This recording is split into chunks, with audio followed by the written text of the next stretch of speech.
ఇక ముందుగా నాగార్జున గారు మీరు మాట్లాడండి. ఈ ల్యాండ్ టైటిలింగ్ యాక్ట్ మీద చాలా స్పష్టంగా జగన్ గారు చెప్తున్నారు, అయినప్పుడు కూడా వీళ్ళు విష ప్రచారం చేస్తున్నారు. మరి ప్రైమ్ మినిస్టర్తో ఇంటర్వ్యూ చేసిన ఈనాడు వాళ్ళు పొరపాటును కూడా దాని గురించి అడగల, ముస్లిం రిజర్వేషన్ల గురించి అడగల. జగన్ గారు సవాల్ చేశారు, ఏమనంటే ముస్లిం రిజర్వేషన్ల ఇష్యూ మోడీ గారి సభలో ప్రస్తావించు, మోడీ గారిని డిమాండ్ చేయి, నువ్వేమంటావు అని. లేదు నువ్వు అనౌన్స్ చేయి, ఏది రద్దు చేయబోమని. ఎందుకు చేయలేకపోతున్నావు అని అడుగుతున్నారు. మరి దీనికి వాళ్ళు ఎవరైనా సమాధానం ఇస్తారా? ఇంకో ఆసక్తికరమైన విషయం ఏంటంటే సుజనా చౌదరి గారు ఎక్కడ మోడీ బొమ్మ లేకుండా ఇమాములకు అంత ఇస్తాం, అది ఇస్తాం, ఇది ఇస్తామని బీజేపీ వ్యతిరేక పాలసీతోటి వాల్ పోస్టర్లు వేసి తిరుగుతున్నాడంటూ సోషల్ మీడియాలో వార్తలు వస్తున్నాయి. సో ఈ పరిణామాలన్నింటిలో ఎట్లా జగన్ వైఖరి ఏమిటి, చంద్రబాబు గారి వైఖరి ఏమిటి? నిజంగానే ఈనాడు వాళ్ళు ప్రైమ్ మినిస్టర్ కలిసినప్పుడు ఎందుకు అడగలేకపోయారు? చంద్రబాబు గారు కూడా ఎందుకు ప్రధానమంత్రిని బీజేపీని నిలదీయలేకపోతున్నారు? ఇది వాళ్ళ వైఫల్యమేనా? జగన్ గారు రెండిట్లోనూ స్పష్టత ఇచ్చినట్లేనా?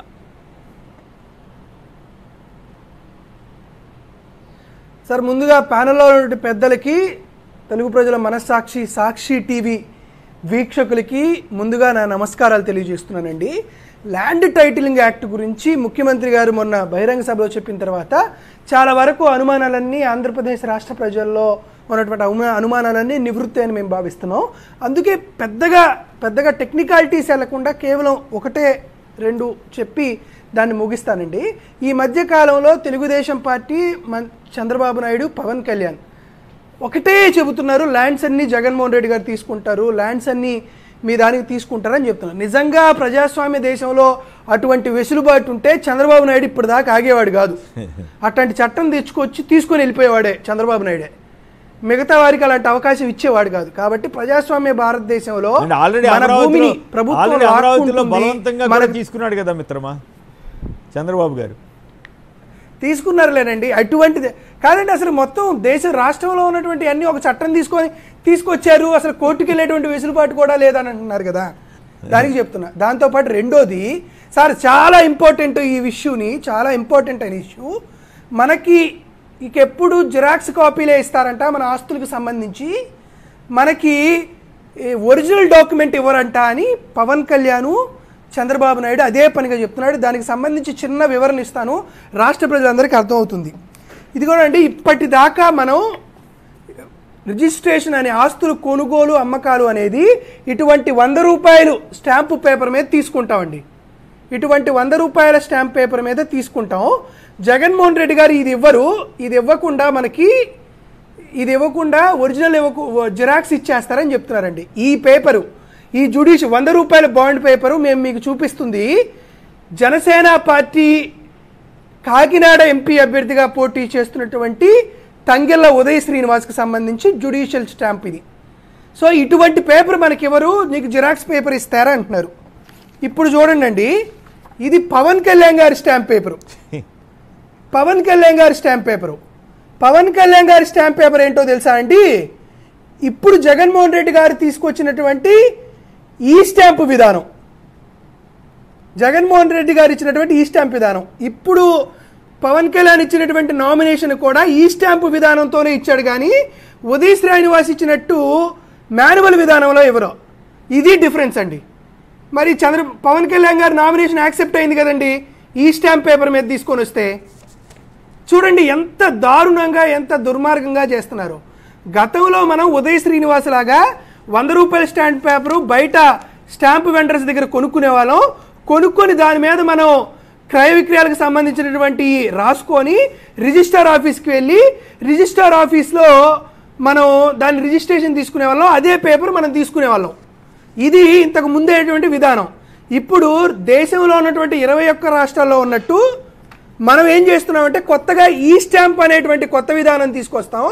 మనం రాసుకున్న పేపర్ని రిజిస్టర్ ఆఫీస్ దగ్గరికి తీసుకెళ్తాం. రిజిస్టర్ ఆఫీస్లోనే ఒక కార్డు 2.1 అనే కొత్త సాఫ్ట్వేర్లో అవన్నీ తీసుకుంటాం.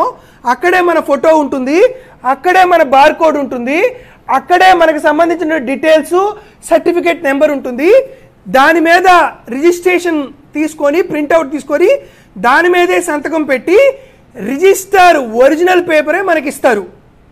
ఇది గతంలో ఉన్నటువంటి విధానానికి ఇప్పుడు ఉన్నటువంటి విధానానికి ఉన్నటువంటి తేడా. ఇదే తేడా మనం జనసేన పార్టీ అభ్యర్థులైనటువంటి ఉదయ్ శ్రీనివాస్ గారి డాక్యుమెంట్లోను పవన్ కళ్యాణ్ డాక్యుమెంట్లోనూ చూస్తాం. పవన్ కళ్యాణ్ కూడా జగన్మోహన్ రెడ్డి గారు తీసుకొచ్చినటువంటి card 2.0 computer aided administrative department of registrar అనేటువంటి కొత్త సాఫ్ట్వేర్ని ఉపయోగించుకొనే ఈ స్టాంపుని కట్టి స్టాంప్ డ్యూటీని కట్టి రిజిస్ట్రేషన్ చేయించుకున్నాడు. సో ఇది ఈ రెండింటికి డిఫరెన్స్. కాబట్టి పవన్ కళ్యాణ్ ల్యాండ్ మేము జగన్మోహన్ రెడ్డి గారు లాక్కోవాలా, పవన్ కళ్యాణ్ ల్యాండ్ చంద్రబాబు నాయుడు గారో లేకపోతే నాగార్జున యాదవో లేకపోతే కేఎస్ఆర్ గారో లాక్కోవాలా. సో ఇది డిఫరెన్స్ అండి.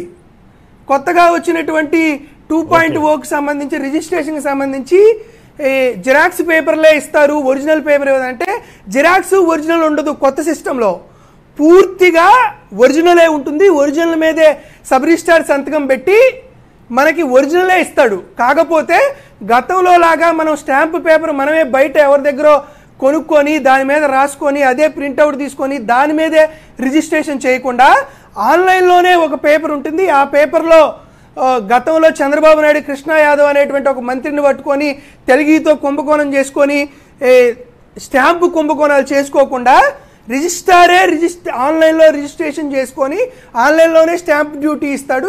ఈ స్టాంపు సిస్టమ్ వస్తుంది. అది సమస్య. అది రెండింటికి మధ్యనటువంటి సమస్య. ఇప్పుడు ల్యాండ్ టైటిలింగ్ యాక్ట్కి వస్తానండి. సింపుల్గా చెప్తాను, వేరే టెక్నికాలిటీస్కి వెళ్లకుండా. కేసీఆర్ గారు మీకు కూడా గన్నవరంలో భూమి ఉందనుకుంటా, చంద్రబాబు నాయుడు గారు లాక్కోకపోతే ఏదన్నా 1 ఎకరం మిగిలి ఉండొచ్చు. నాకు భూమి ఉంది, ఈ రాష్ట్రంలో అందరికీ భూమి ఉంది. 1 ఎకరం భూమికి సంబంధించి 76 లీగల్ కాంప్లికేషన్స్ వస్తాయండి. 76 లీగల్ కాంప్లికేషన్స్ వస్తాయి ఈ రోజు దాకా. దాంతోపాటు మన రికార్డుని ధృవీకరించేది రెవెన్యూ డిపార్ట్మెంటు, మనం పన్నులు కట్టేది లోకల్ బాడీకి, మన సర్వే రికార్డ్స్ ఇవన్నీ ఉండేది the surveys and land records వాళ్ళకి, మన కొనుగోలు అమ్మకాలు జరిగేది రిజిస్ట్రేషన్ డిపార్ట్మెంట్. అంటే మన ఎకరం భూమికి సంబంధించి 5 డిపార్ట్మెంట్లు ఇన్వాల్వ్ అయి ఉన్నారు. దీంతో పాటు దీనికి సంబంధించి రికార్డ్స్ ఉన్నాయి. ఏవే రికార్డ్స్ ఉన్నాయి? 1B రికార్డు ఉంది, అడంగల్ ఉంది, పట్టా పాస్ పుస్తకం ఉంది, పహానీ ఉంది, ఖాతా ఉంది, కస్త్రో ఉంది, కేలత్ ఉంది. ఇటువంటి 11 రికార్డులు మన భూమికి సంబంధించి ఉంటాయి. దీంతో పాటు 2 రిజిస్టార్లు ఉంటాయి. ఏ రిజిస్టర్లు?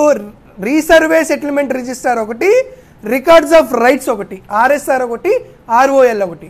అంటే 1 ఎకరానికి భూమికి సంబంధించి 76 కాంప్లికేషన్స్ ఉన్నాయి, 11 రికార్డులు ఉన్నాయి, 2 రిజిస్టార్లు ఉన్నాయి. సో ఇవన్నీ ఉన్నాయి కాబట్టి 1 ఎకరానికి సంబంధించి భూమికి పట్టాదారు పాస్ పుస్తకం నాకుంటుంది, 1B రిజిస్టార్ పేరేమో కేఎస్ఆర్ గారి పేరు మీద ఉంటుంది, పహానీ చూసుకుంటే సూర్యనారాయణ గారి పేరు ఉంటుంది.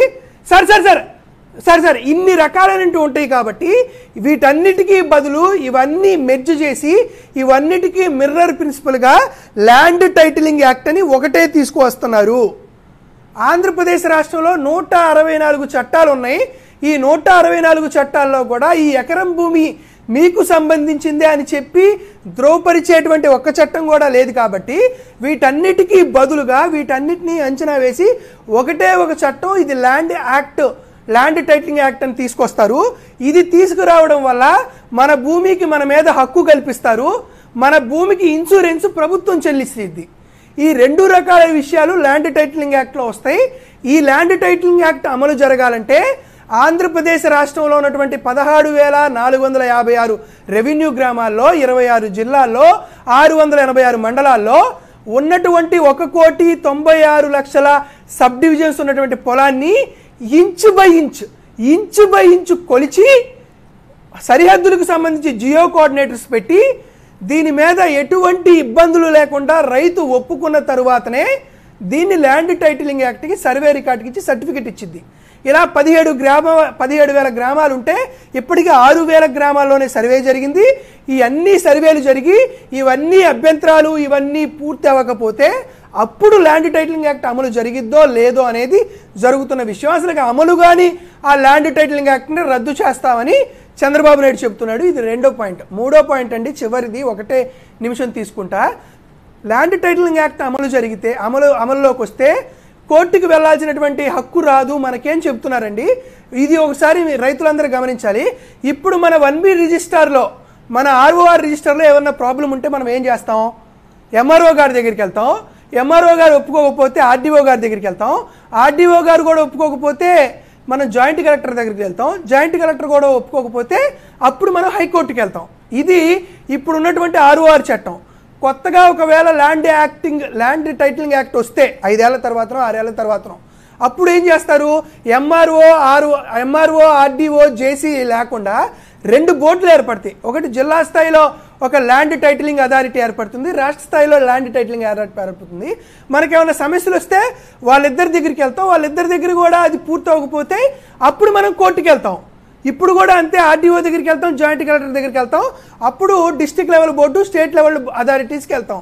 అంతేగాని మనకి మన పక్కన ఉన్నోడికి సరిహద్దు దగ్గర గొడవ వస్తే మనం సివిల్ కోర్టుకి వెళ్ళచ్చు. మనకి మన ఇంట్లో వాళ్ళకి గొడవ వస్తే మనం సివిల్ కోర్టుకి వెళ్ళచ్చు. మనకి దారికి సంబంధించిన సమస్య వస్తే మనం కోర్టుకి వెళ్ళచ్చు. మనం చెప్పిన 76 లీగల్ కాంప్లికేషన్స్ మన భూమికి వస్తే ఎప్పటిలాగానే సివిల్ కోర్టుకి వెళ్ళచ్చు. కోర్టుకు వెళ్లకుండా ఉండేటువంటి అంశం ఈ ల్యాండ్ టైటిలింగ్ యాక్ట్లో లేదు. కానీ చంద్రబాబు నాయుడు విష ప్రచారం చేస్తున్నాడు. కాబట్టి ఎటువంటి టెక్నికాలిటీస్ లేకుండా మీకు అర్థం చేస్తున్నా, ల్యాండ్ టైటిలింగ్ యాక్ట్ వల్ల మనకి ఎటువంటి ఇబ్బంది లేదు. ఇది మనకి ఇస్తున్నటువంటి హామీ, మనకి ఇస్తున్నటువంటి ఇన్సూరెన్స్ అనే విషయాన్ని గమనించవలసిందిగా కోరుతున్నాం. దానికి ఉదాహరణ ఒకటి పవన్ కళ్యాణ్, ఒకటి తంగెల ఉదయ శ్రీనివాస్. రైట్. మా నమ్మకం నువ్వే జగన్, మా నమ్మకం నువ్వే జగన్, మా నమ్మకం నువ్వే జగన్. నమ్మకం నువ్వే జగన్, నమ్మకం నిన్నే జగన్.